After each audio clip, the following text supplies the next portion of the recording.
ओ भाई, आज मुझे कबाड़ में मिला ये वाला एक इस तरीके का वीडियोकॉन D2H कंपनी की तरफ से आने वाला एडेप्टर। तो ये किस चीज़ का है वो मैं आपको बता देता हूँ। देखो, जो डिश टीवी होती है उस डिश टीवी का ये एडेप्टर मुझे लग रहा है, क्योंकि ये D2H का है और वीडियोकॉन का है। मतलब वीडियोकॉन की जो डिश टीवी आती है उसका ये एडेप्टर है। तो देखो, इसको जो है मैं पहले तो आपको इसकी पिन दिखा देता हूँ। तो एक साइड में ये इस तरीके की पिन लग रखी है जो कि 12 वोल्ट का एडेप्टर होता है और ये काफ़ी सारी चीज़ों में यूज़ होता है। और दूसरी साइड में इसमें ये 220 वोल्ट की एसी की पिन लग रखी है। और इसकी जो वायर है वो काफ़ी ज़्यादा लंबी है यहाँ पे। और जो वायर क्वालिटी है वो भी काफ़ी अच्छी है। जो ये आउटपुट वाली वायर है उसकी भी वायर क्वालिटी अच्छी है और ये जो है इसकी भी वायर क्वालिटी अच्छी है। वैसे ये कोई प्रमोशनल वीडियो नहीं है, लेकिन फिर भी मुझे अच्छा लगा इसलिए मैंने आपको बता दिया। तो इसकी ऊपर से हालत, एक साइड से ये कुछ इस तरीके से पीला हो चुका है और एक साइड से कुछ सफ़ेद है। मुझे लगता है कि ये पूरा सफ़ेद ही होगा, लेकिन ये कुछ इस तरीके का हो गया है। इसके ऊपर यहाँ पे सिर्फ और सिर्फ वीडियोकॉन D2H ही लिख रखा है। शायद इसके ऊपर कहाँ पे देखने को मिलेगा या नहीं कि कितने वोल्टेज का है क्या है, वो भी देख लेते हैं। तो चलो ढूंढते हैं। तो हाँ, ये इस साइड में दे रखा है।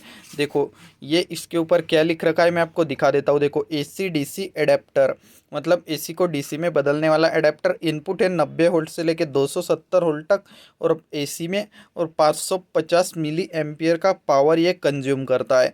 मतलब 90 वोल्ट से चल जाता है 270 वोल्ट तक, काफ़ी ज़्यादा रेंज है। ये रहा इसका इनपुट और ये नीचे की साइड में है इसका आउटपुट। तो चलो आउटपुट भी देख लेते हैं। इसका आउटपुट है 12 वोल्ट 1.8 एम्पियर, मतलब 12 वोल्ट के ये पावर ये जनरेट करता है, 12 वोल्ट आउटपुट में देता है। और 1.8 एम्पियर मतलब करीब करीब 1800 mAh का ये पावर सप्लाई है। और मैन्युफैक्चर्ड बाय, देखो, trend electronics limited, made in India है। तो भाई यहाँ पे एक सवाल है कि ये 12 वोल्ट का है और हमारी जो ये 775 DC मोटर है इसको तो आप जानते ही होंगे। तो ये भी यहाँ पे देखोगे आप तो 12 वोल्ट के ऊपर ही चलती है और इसका एम्पियर है 6 एम्पियर, मतलब 6 एम्पियर इसको चलने के लिए लगते हैं। लेकिन यहाँ पे इस एडेप्टर के अंदर है सिर्फ 1.8 एम्पियर। तो अब सवाल ये है कि क्या इस एडेप्टर से हमारा 775 मोटर चल सकता है या नहीं। तो वो भी हम ट्राई करेंगे। अगर ये एडेप्टर सही निकला, चालू निकला, तो हम इससे 775 मोटर को भी चला के देखेंगे। वैसे भाई ये कबाड़ है तो इससे हम कोई इतना 100% उम्मीद तो नहीं रख सकते कि ये चालू निकलेगा ख़राब निकलेगा, ये तो मैं भी नहीं बता सकता।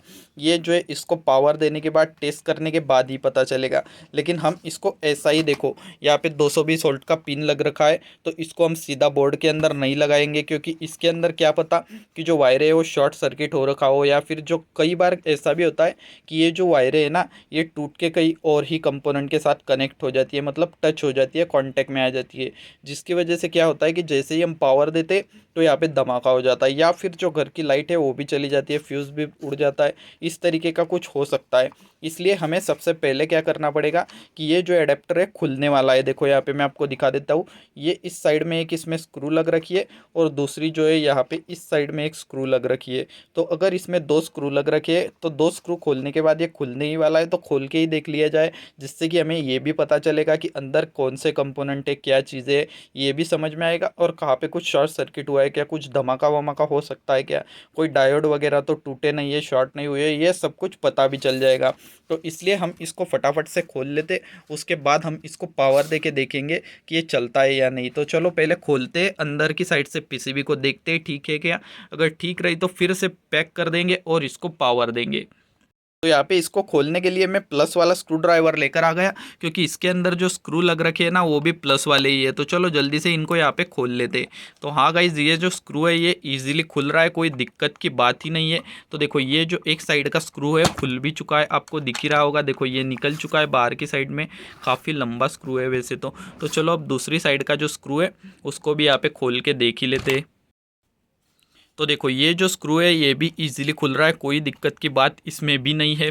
तो देखो, ये भी स्क्रू है वो खुल चुका है। तो अब हमारा जो पीसीबी है वो सामने आ जाएगा। देखो, ये जो नट है, ये जो स्क्रू है वो निकल चुका है, दोनों स्क्रू हमारे बाहर आ चुके हैं।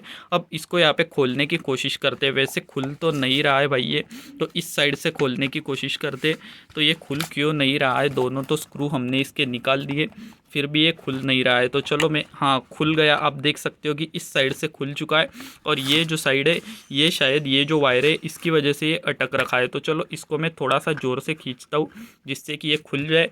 तो देखो यहाँ पे ये जो है इस साइड से भी खुल चुका है, और ये जो साइड है बस एक ही साइड से खुल नहीं रहा है। तो देखो ये जो है इस तरीके से कुछ खुल चुका है, और मैं इसको पूरा ही खोल देता हूँ। चलो रुको तो आप ज़रा 1 मिनट। तो देखो ये कुछ इस तरीके से यहाँ पे खुल जाता है, और इसमें यहाँ पे 2 कनेक्टर लग रखे हैं। ये काफ़ी अच्छी बात इन लोगों ने कर रखी है। वैसे ये यहाँ से खुल जाता तो अच्छी बात होती। मैं इनको खोलने की कोशिश करता हूँ यहाँ पे। तो ये देखो जो ढक्कन था वो बाहर की साइड में निकल चुका है। अब चलो यहाँ पे पीसीबी को भी उठा के देख लेते। लेकिन आपको एक बात ध्यान रखनी है कि पीसीबी को जब भी उठाओ तो इसको पहले शॉर्ट कर लेना है, क्योंकि ये जो कैपेसिटर है ना बड़े बड़े, ये एसी 300-400 वोल्टेज के होंगे, और इनके अंदर पावर स्टोर रहती है। कभी कभी अगर सप्लाई शॉर्ट रहा, ख़राब रहा तो उस केस के अंदर आपको झटका लग सकता है। लेकिन इसकी जो आउटपुट की वायर है उनके अंदर मैंने पहले चेक किया तो कोई पावर नहीं है, इसका मतलब ये डिस्चार्ज ही होंगे। तो देखो नीचे की साइड से अगर हम देखेंगे तो एसएमडी कंपोनेंट इसमें लग रखे हैं नीचे की साइड से भी। देखो यहाँ पे काफ़ी सारे छोटे छोटे छोटे छोटे रेजिस्टर वगैरह लग चुके हैं, और यहाँ पे जो है ब्रिज रेक्टिफायर लग चुकी है। मैं आपको ठीक से दिखाने की कोशिश करता हूँ। तो देखो यहाँ पे ये जो है कुछ इस तरीके की ब्रिज रेक्टिफायर लग रखी है, मतलब 4 डायोड का काम एक ही अकेला कर देता है ये इस तरीके का ब्रिज रेक्टिफायर। तो ये यहाँ पे लग रखा है, और नीचे की साइड से ज़्यादा कुछ तो है नहीं, और ये ऊपर की साइड से रहा व्यू। तो ऊपर की साइड से भी अगर हम इसको देखेंगे तो कोई कंपोनेंट मुझे लूज़ ख़राब हुआ या फिर कुछ, मतलब कैपेसिटर जो आते हैं वो फूले हुए, ऐसा कुछ भी नज़र नहीं आ रहा है। सब कुछ यहाँ पे ठीक ठीक दिखाई दे रहा है। ये बड़े कैपेसिटर भी ठीक है, उसके साथ साथ ट्रांसफार्मर भी ठीक है, ऑप्टो कपलर भी ठीक है, और सब कुछ यहाँ पे सही लग रहा है। ये जो है कुछ शायद से इसके, नहीं गाइज ये भी अच्छे से ठीक है, इसमें भी कोई दिक्कत नहीं है। इसका सिर्फ ये जो ऊपर का स्टिकर है, ये जो मेटल की क्लिप है, ये थोड़ी सी सटक चुकी है। तो चलो इसको भी हमने यहाँ पे ठीक कर देना है। तो ये भी ठीक कर दी, तो इसमें भी कोई बात नहीं है। तो पावर सप्लाई पूरी मुझे यहाँ पे ओके लग रही है, इसमें तो कोई दिक्कत की बात नहीं लग रही है, मतलब सब कुछ सही है। अब हम इसको 100% पावर देके चेक कर सकते हैं, क्योंकि इसकी जो वायर है ना वो कनेक्टर से कनेक्टेड है, कहीं पर ऐसे ही जोड़ दी नहीं है। तो चलो इसको फटाफट से पैक करते हैं, और फिर इसको जो है पावर दे के देखते हैं कि ये चलता है या नहीं। तो देखो ये कुछ इस तरीके से यहाँ पे लग जाता है, और अब इसको मैं जल्दी से फिर से फिट कर देता हूँ, और फिर हम इसको पावर देके चेक कर लेते हैं। गाइस जैसे हमने इसको खोला था उसी तरीके से नट लगा के अच्छे से पैक कर दिया है। अब जल्दी से ये जो इसकी 220 वोल्ट एसी वाली लीड है इसको मैं प्लग के अंदर लगा देता हूँ, और जो स्विच है उसको ऑन कर देता हूँ। वैसे इसके ऊपर कोई इंडिकेटर होता तो काफ़ी बढ़िया होता, हमें काफ़ी जल्दी पता लग जाता, लेकिन चलो हम फिर भी इसको टेस्ट कर ही लेंगे। तो ये यहाँ पे मैंने एसी के अंदर पिन को लगा दिया है, और स्विच को भी ऑन ही कर दिया है। अब इसके अंदर जो है पावर आ चुका है, लेकिन यहाँ पे हमें पता नहीं चलेगा क्योंकि इंडिकेटर वगैरह कुछ भी नहीं है। तो मैं यहाँ पे इसको टेस्ट करने के लिए मल्टीमीटर लेकर आ गया, जिससे हमें ये भी पता चल जाएगा कि सही वोल्टेज मिल रहा है और या नहीं। तो देखो मल्टीमीटर को मैं यहाँ पे ऑन कर देता हूँ। मल्टीमीटर को ऑन कर दिया, ऑटो के ऊपर आ चुका है। अब फिर से दबाता हूँ तो ये DC रेंज के ऊपर आ चुका है। तो चलो अब इसके जो प्रॉप्स है इनको निकालते हैं, और यहाँ पे जो हमारा जो मतलब सप्लाई है उसकी जो आउटपुट वाली वायर है उसके साथ हम इसको कनेक्ट कर देंगे। तो ये फिर से ऑटो के ऊपर आ गया। तो चलो ये DC के ऊपर मैंने कर दिया। तो ये जो सॉकेट रहता है इसकी बीच वाली जो टर्मिनल है वो यहाँ पे पॉजिटिव रहती है, और बाहर वाली निगेटिव रहती है। तो ये लगा दिया मैंने बीच के साइड में इसको, और निगेटिव वाला जो प्रॉब है उसको लगा दिया ऊपर की साइड से। तो आप देख सकते हो मल्टीमीटर के अंदर 12.2 वोल्टेज मिल रहा है, मतलब हमारी ये जो पावर सप्लाई है 100% ओके सही से वोल्टेज निकाल पा रही है, इसमें कोई भी यहाँ पे दिक्कत वाली बात नहीं है। तो चलो मैं यहाँ पे प्रॉब हटा के भी दिखा देता हूँ। देखो प्रॉब हटा दिया, वोल्टेज गायब। तो चलो फिर से ये जो प्रॉब है उसको लगा देते। तो अब देखो फिर से 12.21, मतलब सही से हमारी जो पावर सप्लाई है वो यहाँ पे वर्क कर रही है। तो चलो ये जो मीटर है इसको हटाते, और यहाँ पे जल्दी से 775 DC मोटर को कनेक्ट करते हैं। तो चलो मैं मीटर को ऑफ करके रख देता हूँ। तो अब गाइज हमें इसके साथ कनेक्ट करके देखनी है 775 मोटर। तो आपको ये जो 775 मोटर है इसकी भी हालत काफ़ी ज़्यादा ख़राब लग रही होगी, लेकिन ये जो है 100% ओके, और इसको भी मैंने कबाड़ में से ही लाया है काफ़ी कम प्राइस के अंदर। तो इसको मैंने कितने रुपए के अंदर लाया है ये अगर आपको देखना है, और इसकी जो टेस्टिंग वाली वीडियो है वो अगर आपको देखनी है तो चैनल के ऊपर जाके देख लो। मैंने उसके ऊपर जो है 775 मोटर 2-3 मोटर लाया था कबाड़ से, उनको टेस्ट किया है और आपको अच्छी सी सलाह भी दी है। तो आप चैनल चैनल पे जाके उस वीडियो को भी ज़रूर से देख लो। तो चलो अब इसको इसके साथ कनेक्ट करते हैं। वैसे इसको इसके साथ कनेक्ट करने के लिए यहाँ पे एक वायर लगाना पड़ेगा, बाहर से एक वायर लगाना पड़ेगा। तो मेरे पास वैसे इसका जो कनेक्टर है वो भी पड़ा हुआ था, मतलब इसके अंदर जाने वाला फीमेल जैक। तो चलो मैं उसको ढूंढता हूँ, अगर मिल जाता है तो अच्छी बात हो जाएगी। ये रहा भाई उसका कनेक्टर, ये भी मुझे कबाड़ में ही मिला था। तो देखते हैं कि ये इसके साथ लगता है या नहीं। वैसे इसी का कनेक्टर है, लेकिन इसके आगे की साइड में थोड़ा सी प्लास्टिक लग रखी है, जिसकी वजह से ये इसमें लगेगा कि नहीं, मुझे थोड़ा सा यहाँ पे। तो देखो ये कुछ इस तरीके से लग चुका है। अब कनेक्ट हुआ है या नहीं ये तो मुझे भी नहीं पता। तो चलो यहाँ पे इसकी जो वायर है इनको हम जो है मोटर के साथ कनेक्ट करके देख लेते हैं। तो यहाँ पे मैं मोटर की जो वायर है उसको इसके साथ लगा देता हूँ। तो एक वायर को हम यहाँ पे परमानेंटली लपेट देते हैं।